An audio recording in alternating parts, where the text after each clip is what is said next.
Assalamualaikum warahmatullahi wabarakatuh. Bismillahirrahmanirrahim. Alhamdulillahirabbil alamin. Wassalatu wassalamu ala asyrafil anbiya'i wal mursalin wa ala alihi washabihi ajmain, amma ba'du. Yang saya cintai dan yang saya sayangi, seluruh kelas 10 SMK Maariful Gombong dimanapun kalian berada. Jumpa lagi di pelajaran KNU-an atau Nahdlatul Ulama, masih di tema tentang pondok pesantren, bahwa pondok pesantren itu merupakan cikal dari lahirnya organisasi Nahdlatul Ulama. Dan ini menurut Ki Haji Muhid Musyadi, bahwa pondok pesantren dengan NU itu ibarat antara ikan dan air yang tidak bisa dipisahkan. Jadi keberadaan pesantren ini jauh sebelum NU itu lahir, bahwa pondok pesantren sudah melakukan kegiatan-kegiatan yang sifatnya adalah tentang keorganisasian. Nah, berangkat dari pesantren ini NU dilahirkan dari ulama-ulama yang ada di dalam pondok pesantren. Jadi itu. Nah, pesantren berupaya memberikan pola kehidupan yang sesuai dengan agama dan masyarakat. Oleh karena itu, sebelum NU terbentuk, pesantren telah memegang peranan penting dalam lembaga pendidikan, lembaga dakwah, dan pengabdian serta pelayanan terhadap masyarakat. Oke, kita pada tema berikutnya, yaitu peranan pesantren sebagai lembaga pendidikan. Pesantren sebagai lembaga pendidikan secara umum bertanggung jawab terhadap proses pencerdasan bangsa. Secara khusus pesantren bertanggung jawab terhadap kelangsungan tradisi agama. Jadi pesantren ini memiliki peranan penting dalam pendidikan di Nusantara atau di Indonesia ini, dan itu sudah sangat bisa dibuktikan dari banyaknya pesantren yang ada di Indonesia ini yang memang berperan aktif di dalam kegiatan dunia pendidikan. Pada dasarnya pendidikan pesantren mengutamakan aspek keagamaan dengan metode klasik atau klasikal. Dalam pesantren bukan hanya sebagai tempat belajar, melainkan sebagai tempat proses hidup, belajar dalam ilmu tentang kehidupan.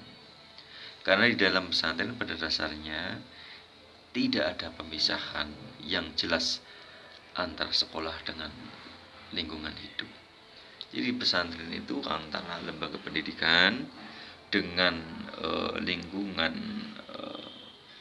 kehidupan atau lingkungan hidup itu tidak bisa dipisahkan. Semuanya beriringan, berjalan bersama. Ya. Pesantren sebagai lembaga pendidikan memiliki intelektual yang tinggi karena model-model pendidikan yang dilakukan tidak terikat secara psikologis oleh waktu. Di samping para santri bebas belajar menuntut materi yang disuguhkan di pesantren, juga kitab-kitab yang dikaji tidak kalah dengan materi yang dipelajari di perguruan tinggi. Juga jangan heran ketika anak-anak pesantren itu memiliki kecakapan intelektual. Kitab-kitab yang dipelajari itu tidak kalah, bahkan mungkin lebih mendetail ketika kitab itu dipelajari di pondok pesantren. Itu terbukti banyak alumni-alumni pesantren yang mungkin hanya mengenyam pendidikan pesantren, tapi perannya di masyarakat itu tidak kalah, bahkan mungkin bisa menjadi dominan dibandingkan alumni-alumni yang hanya mengenyam di perguruan tinggi. Dan itu banyak kita jumpai di tengah-tengah masyarakat. Banyak orang yang ditokohkan oleh masyarakat, jadi panutan di masyarakat, jadi rujukan di masyarakat, itu hanya eh, apa mengenyam pendidikan di pondok pesantren. Tapi banyak kita lihat para sejak di masyarakat, para sarjana-sarjana yang mungkin itu hanya ansih berada di perguruan tinggi, banyak yang mungkin kalah tampil kehidupannya oleh para alumni-alumni pesantren. Fakta itu membuktikan. Anda bisa melihat di lingkungan Anda sendiri. Banyak alumni pesantren yang menjadi rujukan atau pedoman atau tauladan di tengah-tengah masyarakat, baik dalam kehidupan sosial, keseharian, utamanya dalam hal agama. Itulah peranan alumni pesantren. Lanjutkan. Pondok pesantren sebagai pendidikan dakwah. Pondok pesantren sebagai lembaga pendidikan bertugas melaksanakan amar ma'ruf nahi mungkar. Pondok pesantren mampu mencetak kader-kader yang menguasai agama dan dapat memberikan ajaran agama melalui dakwah secara aktual. Dakwanya aktual. Seorang dai mampu terlibat langsung dengan masyarakat dalam berbagai persoalan yang dihadapi, baik dalam persoalan ekonomi, sosial, budaya, dan sebagainya. Pondok pesantren mampu mampu mempersiapkan dan mencetak para santri berkepribadian muslim, yaitu berkepribadian yang beriman dan bertakwa kepada Allah SWT, berakhlak mulia, bermanfaat bagi masyarakat, dan berkhidmah kepada masyarakat.